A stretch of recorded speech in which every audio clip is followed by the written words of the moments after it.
नमस्कार, मी Poonam news अनकटच्या top 10 बातमीपत्रात तुमचं सगळ्यांचं स्वागत करते। पाहूया टॉप 10 न्यूज।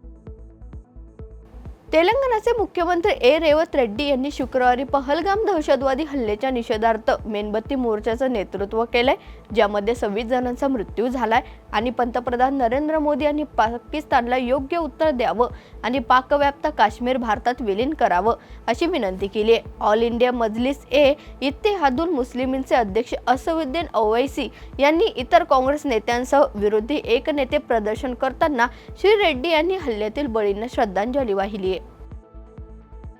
राष्ट्रीय स्वयंसेवक संघाचे सरसंघचालक मोहन भागवत यांनी पहलगाम येथील दहशतवादी हल्ल्याचा निषेध केलाय।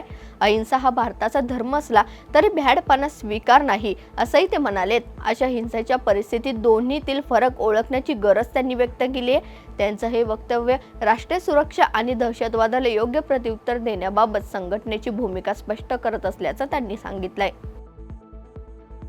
पहलगाम मधल्या दहशतवादी हल्ल्याचा कट आखण्यात पाकिस्तानचे लष्कर प्रमुख आसिम मुनीर यांनीच रचल्याचं स्पष्ट झालंय। मुनीर यांच्या इशाऱ्यावर दहशतवाद्यांनी पर्यटकांवरचा भ्याड हल्ला अंमलात आणला, तर भारतानं सीमेवर दहशतवाद्यांविरोधात अंतिम प्रहार करण्याची तयारीही केली आणि हल्ल्याचा मास्टरमाइंड आणि पाकिस्तानी लष्कर प्रमुख मुनीर आता लपण्याची ठिकाणं शोधतायत।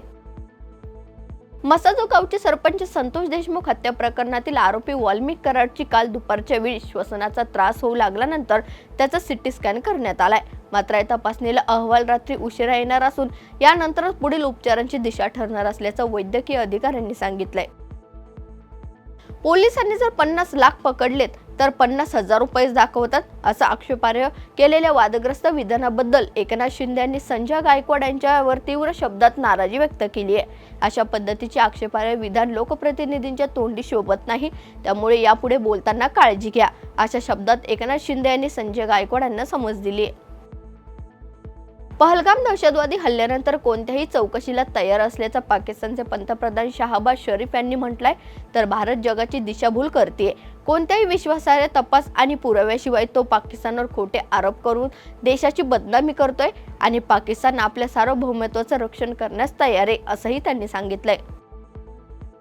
कर्जत नगर पंचायतीच्या नगर अध्यक्षपदी 2 मे रोजी निवड होणार आहे आणि या निवडणुकीत आमदार रोहित पवार यांचे समर्थक संतोष मेहत्रे आणि शरद पवार राष्ट्रवादी काँग्रेस अमृत काळदाते यांचा अर्ज छाननीत बाद ठरवण्यात आलाय, तर जिल्हाधिकारी डॉक्टर पंकज आशिया यांनी बहुमताच्या आधारावर हे अर्ज फेटाळलेत।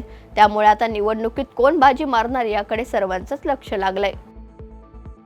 छत्रपती संभाजीनगरमधील कन्नड तालुक्यातील अंबाळा ठाकूरवाडी गावात सामूहिक विवाह सोहळ्याच्या जेवणातून जवळपास 600 जणांना विषबाधा झाल्याची घटना समोर आली आहे। या घटनेमध्ये एका बालकाचा मृत्यू झालाय, तसेच 17 जणांची प्रकृती गंभीर असल्याची माहिती कळतीये, तर विषबाधेचे नेमकं कारण अजूनही स्पष्ट झालेलं नसून त्याची चौकशी करण्यात सुरू आहे। अमेरिकेचे अध्यक्ष डोनाल्ड ट्रम्प म्हणालेत की त्यांना शंका आहे की रशियाचे अध्यक्ष पुतिन युद्ध संपवू इच्छितात की नाही। त्यांच्या 1 दिवस आधी त्यांनी सांगितलं होतं की रशिया आणि युक्रेनमध्ये लवकरच शांतता करार होऊ शकतो। पोप फ्रान्सिस यांच्या अंत्यसंस्काराला उपस्थितीत त्यांनी युक्रेनचे राष्ट्राध्यक्ष जेलेन्स्की यांची भेट घेतली आहे, त्यांचे एक चित्रही समोर आलंय।